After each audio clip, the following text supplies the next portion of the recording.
আপনারা দেখছেন মায়ের ডাক টিভি। আমি সুভাষ বলছি। আজকে আপনাদের সামনে একটা প্রসঙ্গ নিয়ে কথা বলতে চাই। সেটা হলো এই যে বাংলাদেশের বর্তমান যা পরিস্থিতি, এই পরিস্থিতি থেকে মানুষ কবে মুক্তি পাবে। এ কথা বলতে যে 2015 সালে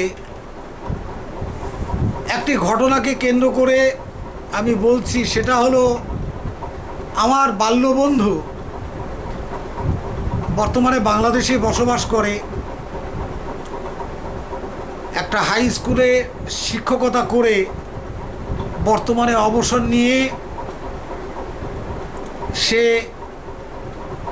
কলকাতায় আসছিল। কলকাতা থেকে ভেলোরে যাবে চিকিৎসার জন্য।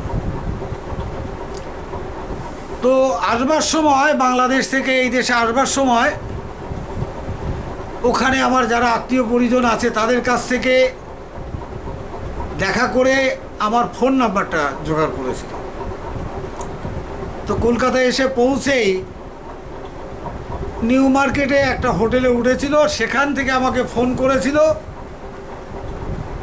যে আয় একবার আমার সাথে একটু দেখা করে যা। তা আমি ওর সাথে দেখা করতে গিয়েছিলাম, কারণ ওদের যে পরিবার, ওর দুই কাকা তারা আদমজি জুট মিলে কাজ করতো, শ্রমিক ছিল। তারা খুবই দুঃসাহসী লোক ছিল। তারা আওয়ামী লীগ করতো, ওর বাবাও আওয়ামী লীগ করতো, ওর কাকারাও আওয়ামী লীগ করতো। পাক বাহিনীর বিরুদ্ধে আদমজি জুট মিলের শ্রমিকরা যখন লাঠি সোটা নিয়ে গেছে লড়াই করতে, সে লড়াইতে ওর দুই কাকাও গিয়েছিল। তা সেদিক দিয়ে ওদের পারিবারিক একটা ঐতিহ্য আছে।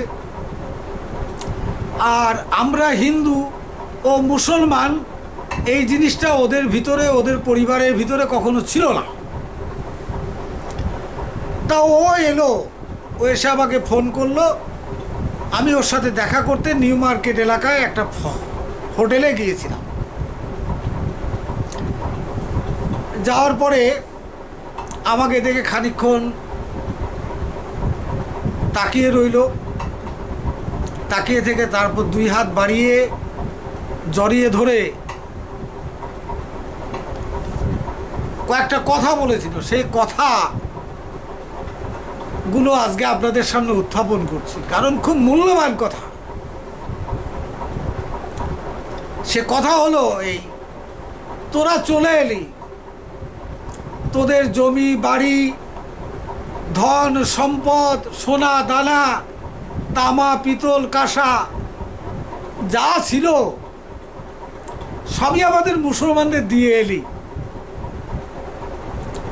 এটা কোনো মুসলমান স্বীকার করে না, কিন্তু ও করে।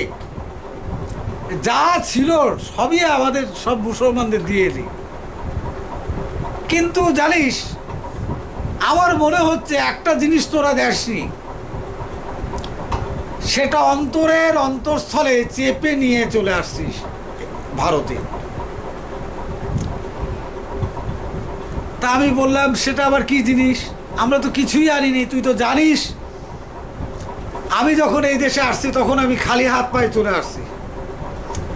একটা শার্ট আর একটা প্যান্ট পরে এই দেশে চলে আসছি, নিয়ে আসিনি কিছুই। তুই বলছিস আমরা নিয়ে আসছি, কি নিয়ে আসছি? বলে তুই একবার ভেবে দেখ। তা আমি বললাম, ভেবে আর কি দেখবো, ভাবার মতো আমি কিছু দেখছি না। তুই বল, একটু পরিষ্কার করে বল, দেখি সত্যি কি না। তখন বলছে, দেখ, যেটা তোরা দিয়ে আসিস সেটা হলো শান্তি। যে শান্তি, সে শান্তিটা তোরা সাথে করে নিয়ে আসছিস। বাংলাদেশে আজ আর কোনো শান্তি নেই। এই অশান্তি, দিনে শান্তি, রাতে অশান্তি, দিনে অশান্তি, এখন যে অবস্থা, আমরা কোথায় গেলে শান্তি পাবো সেটা খুঁজে পাচ্ছি না। তোদের অসুবিধা হয়েছে, তোদের দেশ ভারত আছে, ভারতে চলে আসছিস। আমরা তো আর ভারতে চলে আসতে পারবো না। ভারতে এলে আমরা অনুপ্রবেশকারী। পাকিস্তানে গেলে বলবে এরা বাংলাদেশি, এরা আমাদের মেরেছে 71-এ, আমাদের বিরুদ্ধে যুদ্ধ করেছে, গলা ধাক্কা দিয়ে তাড়িয়ে দাও। মুসলমানদের সৌদি আরব, ইরান, ইরাকে যদি যাই, সেখানকার লোক বলবে যে মিসকিন। মিসকিন মানে ভিখারি। আমরা যাবোটা কোথায়? আর বল, দেশে মানুষের বেঁচে থাকার জন্য যে ন্যূনতম শান্তিটুকু দরকার, সেই শান্তিটুকু কবে ফিরবে? আমি নামটাও বলে দিতাম, ঠিকানাটা বলে দিতাম। বর্তমান বাংলাদেশের পরিস্থিতি ভালো না। এখন যদি ওর নামটা উল্লেখ করি, হয়তো ওর গলাটাই কেটে জবাই করে দেবে। তাই নামটা বলবো না, আর জায়গাটাও বলবো না। আমি এই কথাটা নিয়ে নিজেও ভাবছি যে হ্যাঁ, আমরা তো চলে আসছি, বাকি যারা আছে তারা শান্তিতে কবে ওই দেশে বসবাস করতে পারবে, কবে থেকে?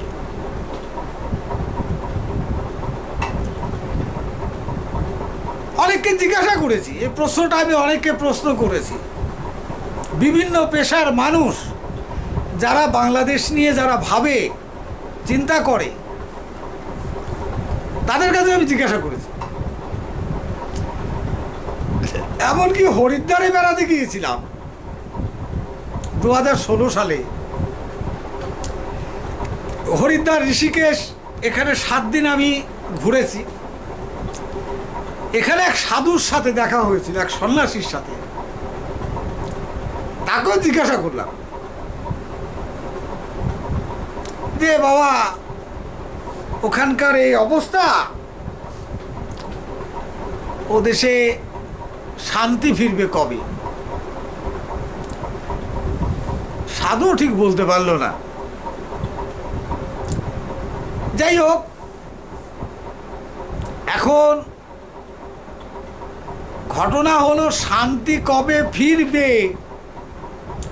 এ কথাটা ভাবছি আমি অনেক দিন ধরে, অনেককেই জিজ্ঞাসা করছি। প্রকৃত উত্তর কেউ এ পর্যন্ত আমাকে দিতে পারেনি। কিন্তু আমি নিজে একটা ভেবে বের করেছি।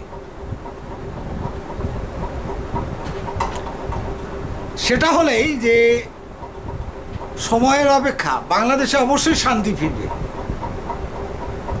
বাংলাদেশ চিরদিন এই অবস্থা থাকবে না।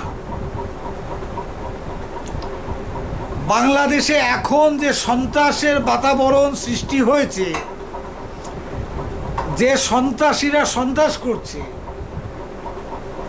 ক্রমশই হিন্দু কমে গেছে। এতদিন হিন্দু থাকায় হিন্দুদের উপর অত্যাচার করত, এখন হিন্দু একদিকে যেমন কমে যাচ্ছে, অন্যদিকে সন্ত্রাস এবং অত্যাচারটা মুসলমানের উপর এখন বাড়তে শুরু করেছে। এটা অবশ্য অনেক আগে থেকে আমি বলে আসছি যে হিন্দু কমলেই সন্ত্রাসের আগুনটা যে মুসলমানের কাঁধে পড়বে। এখন হচ্ছেও তাই। বাংলাদেশ যদি হিন্দু শূন্য হয়ে যায়, তাহলে বাংলাদেশে সন্ত্রাসবাদী মুসলমানরা, শান্তিপ্রিয় মুসলমানদের মাংস কেটে কেটে খাবে। এটাই হলো আগামী ভবিষ্যৎ।